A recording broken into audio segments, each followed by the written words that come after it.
फिर से तो all ideal pulley are fixed except P1 and P3, है ना, एक्सेप्ट P1 एंड P3।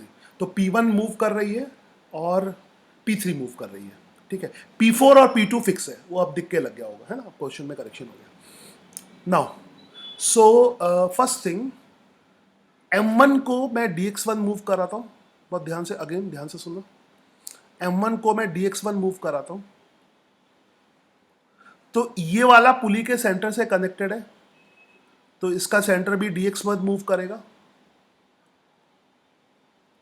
ठीक है। इधर से DX1 फ्री हो जाएगी और इधर से DX1 फ्री हो जाएगी, ठीक है।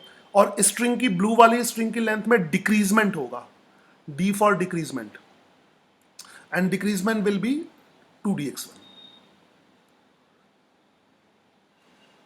DX1। अब यहां पे आओ, M3 is will move in downward direction और M3 का डिस्प्लेसमेंट कितना होगा, DX3। ये इसका एंड यहां पर फिक्स है, यहां पे तो फिक्स नहीं है। अगर यहां पे फिक्स होता तो ये मूव नहीं करता, तो ऑब्वियसली इसका सेंटर DX3 डाउनवर्ड मूव करेगा। अभी इस साइड का, इस फिक्स वाले एंड का इफेक्ट नहीं लेना है, वो तब लेंगे जब ये चलता होता। अगर ये एंड ऊपर नीचे चलता होता, ये एंड फिक्स है, तभी ये पॉइंट नहीं मूव करेगा, ठीक है। तो इसका डायरेक्ट इफेक्ट इस पर नहीं लेंगे, जहां पे है वहीं पे लेना है, जिस पॉइंट पे है वहीं पे। तो इसका सेंटर अगर DX3 नीचे आता है तो इधर से DX3 इंक्रीजमेंट होगा और इधर से DX3 इंक्रीजमेंट होगा, ठीक है। तो इंक्रीजमेंट जो है that will be 2DX3। Method हर जगह सेम है, कोई भी सवाल करोगे ये मेथड लगेगा, तो इसी मेथड को अडॉप्ट कर लो। मैक्सिमम क्वेश्चन में, सारे क्वेश्चन में जो दिए हैं सेम मेथड लगेगा, तो यूज दिस मेथड, हाँ, अगर तुम्हें कमांड करना है। तो M3 का इफेक्ट हो गया, M1 का इफेक्ट हो गया, अब रह गया M2 का इफेक्ट।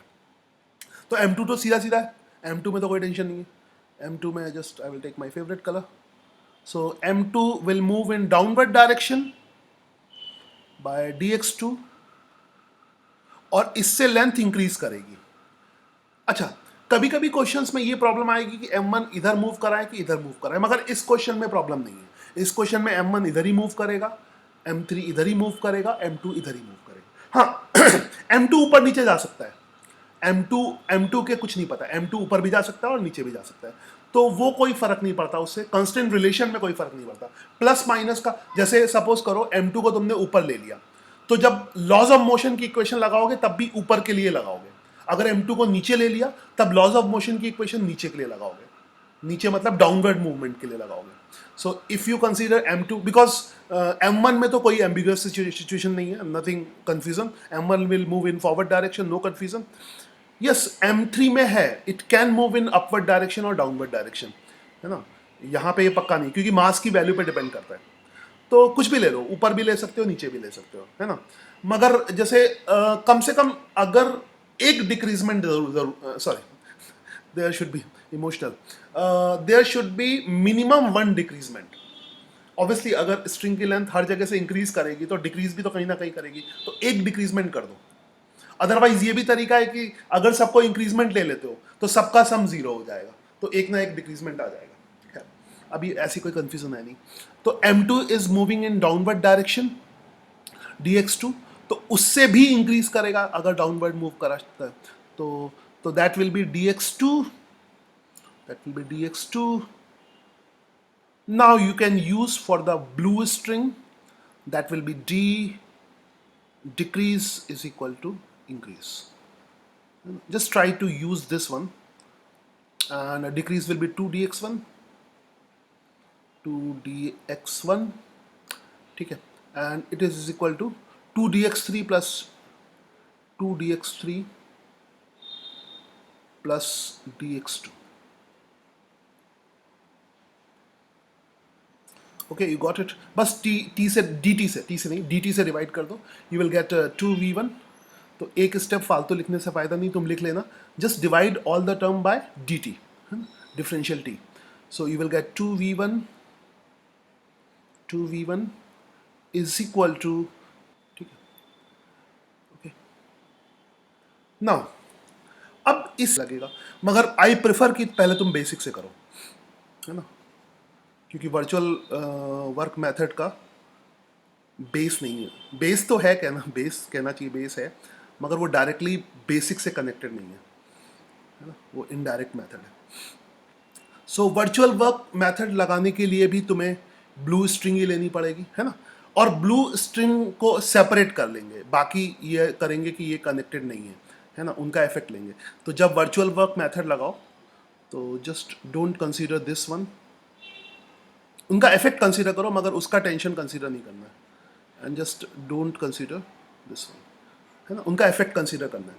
अब इसका इफेक्ट क्या होगा, M1 is moving in forward direction with V1, ये M1 था तो ये फॉरवर्ड हमने लिया, तो इसका सेंटर V1 से मूव कर रहा, ठीक है, एंड इसको मैंने डाउनवर्ड लिया था, so this is moving in downward direction with velocity V3, with velocity V3। Now don't consider this M3 now, इसको अलग, हमने इसी को कंसीडर करना, उसी का टेंशन कंसीडर करना है, and this is moving in downward direction with velocity V2।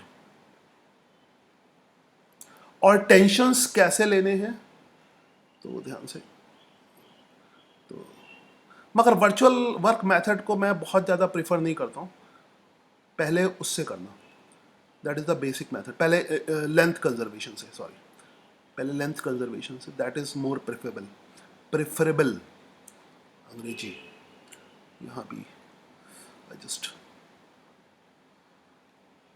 बहुत सही से मैंने एक्सप्लेन कर दिया है, because you are facing problem.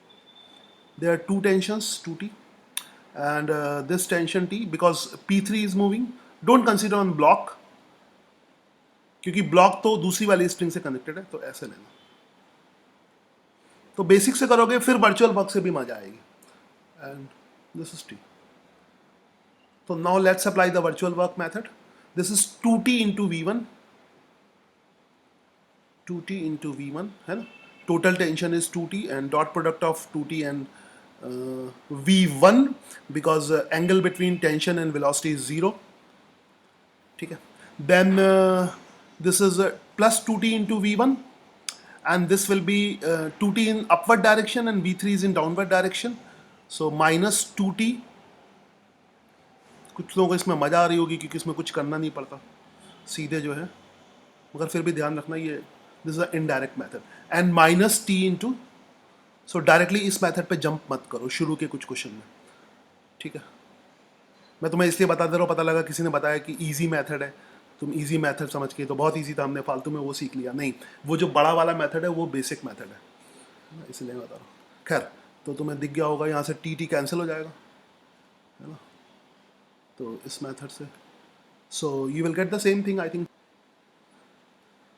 Is equal to 2V3 plus V2।